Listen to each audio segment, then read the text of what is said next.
Bienvenue à tous et merci de nous rejoindre pour cette session d'information. Voici les titres. Un tour à la Venise de l'Afrique, la cité lacustre de Gambier connaît une baisse de forme.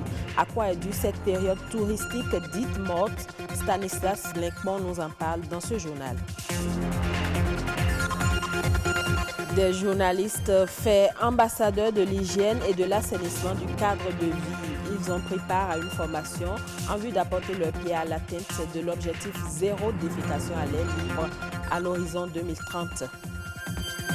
Le bail à usage professionnel, un contrat qui engage aussi bien le bailleur que le preneur. Un juriste nous explique les clauses de ce genre de contrat.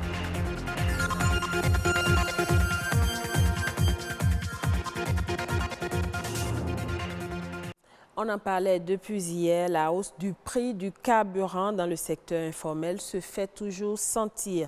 Les populations sont obligées de se rabattre sur les stations-service et le constat est effarant. De longues files se créent au lieu d'approvisionnement du précieux liquide. Certains sont obligés de sacrifier leurs activités pour faire le plein de leurs véhicules, prenant ainsi le risque d'être en retard à leur lieu de travail. Evra Danani. La flambée du prix de l'essence de contrebande perdure. Plus d'une station sur 5 sont en pénurie totale ou en pénurie partielle. De nombreux secteurs sont déjà très touchés économiquement. Nous les aimons. Vous savez, de déposer quelqu'un et prendre 100 francs, 200, aujourd'hui ça devient 300 à 450. Parce que la population même en question, eux aussi, ils ont des problèmes. Problème de pénurie, ça agite sur tout le monde. Au niveau de l'économie personnelle, vraiment, ça agite totalement parce qu'il y a des tontines dans lesquelles les aimes faire, maintenant il n'y a plus ça. Parce que on ne peut pas rattraper le temps pour faire encore les aimes. Au moment si c'est 500 par jour, ça devient maintenant 200 par jour. Je devrais être au cours. Mais bon, je ne peux pas parce qu'il faudrait que je me déplace. Et il n'y a pas de l'essence dans ma moto. Comment je peux faire? Donc je suis en train d'attendre.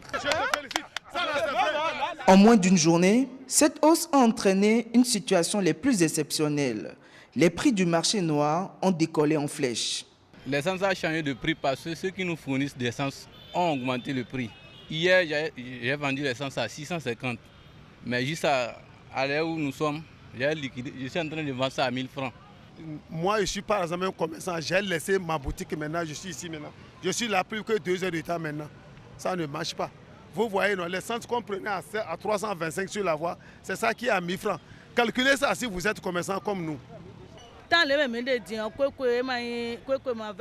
En cette période, la banane ne coûte pas cher. Mais c'est le prix du tansoir qui affecte notre commerce. C'est pourquoi tout devient plus cher.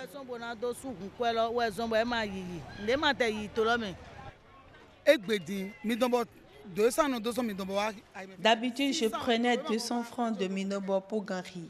Aujourd'hui, j'ai pris le zème difficilement à 600. À leur retour, 1200. En plus des enfants, la dépense est énorme, alors que nous ne vendons pas assez. Pendant combien de jours cette situation va-t-elle encore perdurer? Seul l'avenir nous le dira. Le tourisme, en principe, contribue pour une grande partie à l'économie nationale. Comment se porte aujourd'hui le tourisme au Bénin et notamment dans la cité lacustre de Gambier? Edwige Agossou et Stanislas Linkmont y ont fait un tour pour prendre le pouls des activités en cette période qualifiée de saison morte. Un peu plus de 200 touristes ont visité le village lacustre de Gambier courant novembre 2019. Dans ce lot, il y a des Béninois comme des étrangers. Pour les guides touristiques qui travaillent sur ce site, cette période correspond à la saison morte. Avant, ça portait, mais depuis un certain moment, on constate que le nombre de touristes qui venaient diminue de temps en temps. Donc, nous avons deux temps. Nous avons un temps où les touristes viennent et l'autre temps où les touristes ne viennent pas comme ça. Nous n'allons pas dire que nous sommes actuellement totalement au chômage parce qu'il y a quelques-uns des touristes qui viennent. Actuellement, nous tendons vers la saison non morte, qui est la saison de décembre.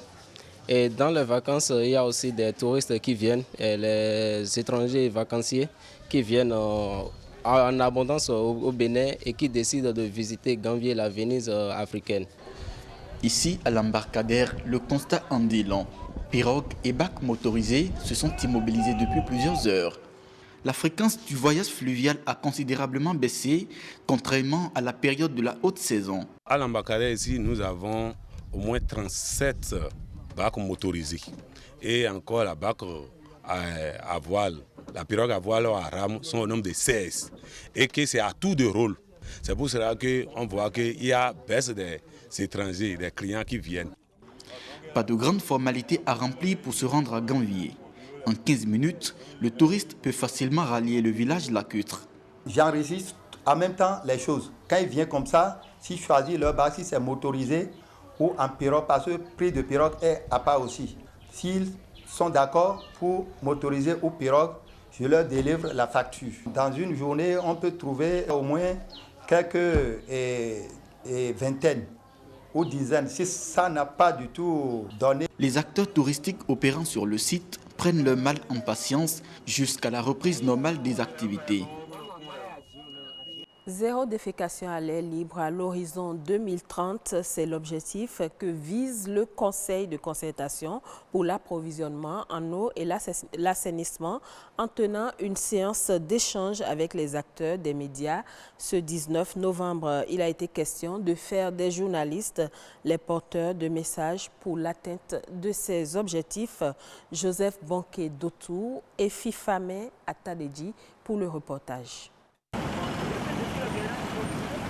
Les chiffres sont interpellateurs. Sur la planète Terre, des milliers de personnes ne disposent toujours pas de latrines. Au Bénin, près de la moitié de la population continue de déféquer à l'air libre. Aujourd'hui, 4,5 milliards de personnes dans le monde n'ont pas de toilettes. Une école sur 5 n'a pas de toilettes.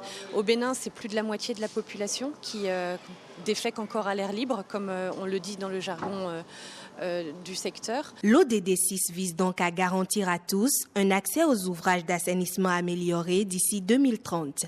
Au Bénin, des actions sont en train d'être menées pour l'atteinte de cet objectif. Pour y arriver, tout le monde devrait s'y mettre. Bénin, fin de la défécation à l'air libre est possible, malgré le retard que nous accusons aujourd'hui. Mais c'est tout le monde qui est impliqué. Au premier abord, les communautés. Au-delà donc des communautés, il y a les acteurs opérationnels. Puis enfin, les gouvernements, que ce soit au niveau central ou au niveau décentralisé, ont un rôle éminemment important à jouer. Pour parvenir à l'objectif zéro défécation à l'air libre à l'horizon 2030, les personnes potentiellement vulnérables et défavorisées devraient également être prises en compte dans la réalisation des latrines. Les personnes handicapées physiques, les personnes qui sont défavorisées d'une manière ou d'une autre, du point de vue de leurs conditions physiques, du point de vue de leurs considérations religieuses, du point de vue de leur appartenance socio-culturelle, ces personnes qui ne bénéficient pas toujours de l'accès aux ouvrages d'assainissement, nos actions vont en leur direction. L'exposition aux excréments humains a un effet dévastateur sur la santé, les conditions de vie et de travail. L'éducation est donc sur la productivité économique. À cet effet, la concrétisation du projet zéro défécation à l'air libre serait d'une importance capitale. Le bail à usage professionnel, auparavant appelé le bail commercial, est un accord entre le propriétaire d'un immeuble et une personne physique ou morale. Cette dernière est autorisée à prendre en location le local pour y exercer une activité commerciale, industrielle, artisanale ou toute autre activité professionnelle. Quelles sont les obligations des deux parties? Morel Assagba, juriste, nous en parle au micro de François d'Assise à Massiouan et François Zinsou. Le bail à usage professionnel, c'est ce bail qui est destiné à l'accomplissement d'une activité génératrice de revenus. Le propriétaire a pour obligation de mettre à disposition le local en bon état au propriétaire, donc d'assurer également les grandes réparations et aussi de permettre au locataire de jouir convenablement de ce local. En retour, le locataire doit payer à bonne date le loyer convenu par les deux parties. Aussi, exercer l'activité qu'ils ont convenu à la fin, donc les deux parties, c'est que je viens louer, je dois vendre, je dois exercer une activité artisanale dans ton local. Après la signature, je dois forcément exécuter cette activité-là ou d'autres activités qui relèvent du même domaine. Si mon contrat à bas usage professionnel devrait finir en décembre, je dispose de 3 mois avant décembre, avant le 31 décembre, pour avertir le propriétaire de ma volonté de suspendre ou bien de ne pas renouveler mon contrat. Et au propriétaire alors de me répondre dans un délai d'1 mois plutôt. Et au cas où il ne répondrait pas, c'est que c'est déjà considéré comme une acceptation de sa part. Mais dans le cas où c'est le propriétaire qui décide unilatéralement de rompre le contrat, le locataire a le droit de lui demander une indemnité d'éviction, parce que si je viens louer chez toi pour mener une activité commerciale, c'est pour faire face à mes charges. Et si un jour, brusquement, tu viens me dire que c'est la fin de ce contrat, il faut que tu comprennes que tu m'as causé de dommages.